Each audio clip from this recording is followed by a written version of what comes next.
What's happening, guys?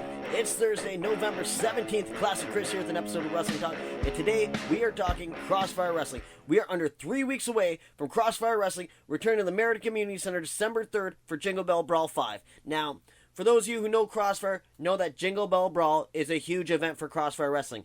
You do not want to miss this because the main event is Cody Deaner defending his Crossfire Heavyweight Championship against the monster KONGO Kong in a last man standing match. Now that match alone is worth the price of admission. VIP tickets sold out. Get your tickets while you can. I'm going to leave all the information in the description below. Like I was saying, Jingle Bell Brawl is such a huge event for Crossfire. At Jingle Bell Brawl 3, we saw the first career match when Jeremy Elliott defeated Tomer Shalom not only to become the Crossfire Heavyweight Champion, ending the career of the infamous Jay Moore as a manager in Crossfire. Go a year down the road, Jingle Bell Brawl 4.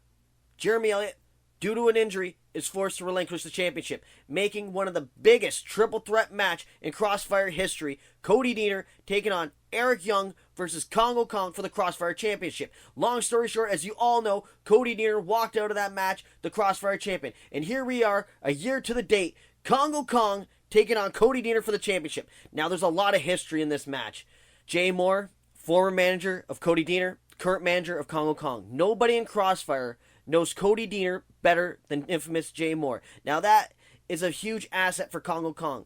Ever since becoming champion, Cody Deaner has been on a roll. After defeating Eric Young and KONGO Kong to become champion, defending the championship against Pepper Parks, Braxton Sutter, Tyler Turva, Jeremy Elliott, former Crossfire Heavyweight Champion Tomer Shalom, retaining the championship in the first ever ladder match in Crossfire history against Phil Atlas and KONGO Kong, then defeating the franchise Shane Douglas at Rose City Riot. Deaner has been on a roll.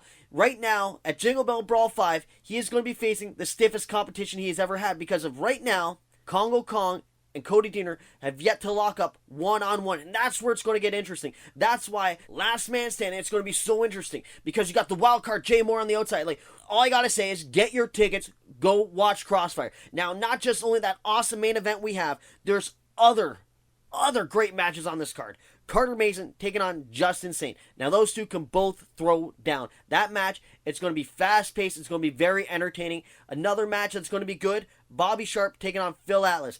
Phil Atlas has been there. He's been in a championship match. He wants to be there again. It's all about the rankings now because if Cody Deaner is still the champion, who's going to be that new number one contender after KONGO Kong? Or if Kong wins the championship, what does that mean for Deaner and who will be the number one contender? Like, this night is so big for Crossfire. Speaking of that, Tag Team Championship on the line. The current champions, the Piss Beaters, Jake O'Reilly, Tornado, with infamous Jay Moore in their corner, defending the championship against the Dirty Vets, Custom and Tid, with Chris LaPlante in their corner. Now, everybody knows Crossfire that Jay Moore and Chris LaPlante do not get along.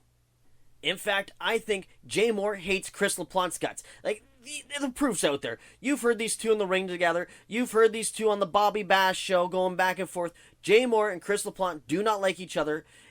It's a smart play by the Vets, honestly, to bring a guy like LaPlante into their corner because will that neutralize Jay Moore? I don't know, but it's good to have an extra set of eyes because Jay Moore goes out and gets the job done as a manager. He makes sure that his team walks out with the gold. Jake O'Reilly is the longest two-time champion in Crossfire history. There's a lot on the line when there's gold involved. And when you got two wild cards like LaPlante and Jay Moore out there, Lord only knows what's going to happen. Moving on, Casey Spinelli, the new Crossfire Women's Champion, is set to defend the championship in a triple threat match. You got Casey Spinelli defending against the former champion, Caitlin Diamond, and number one contender, Kat Von Hees. Now, this is going to be interesting because the championship advantage is out the door in this match. Spinelli not only has to deal with not one, but two opponents, but she has to also deal with the fact that she can lose her championship without even being involved in the finish. This brings in an interesting dynamic with that championship advantage out the window. How will Spinelli deal with it?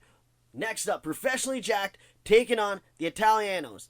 Now, it's good to see Stickball back. It's good to see Primo back. These guys are a vicious tag team. But while they were gone, Professionally Jacked has won a lot of matches. They were currently the number one contenders, but due to a technicality, could not walk away from Rose City Riot with the tag team championship. The Italianos are back. They're focused. They want the gold. They've held every single championship in Niagara except for the Crossfire Tag Team Championship. So you damn know that the Italianos are ready to fight. December 3rd, Jingle Bell Brawl 5. Crossfire Wrestling returns to the Merritt Community Center. Cody Deaner, KONGO Kong, last man standing.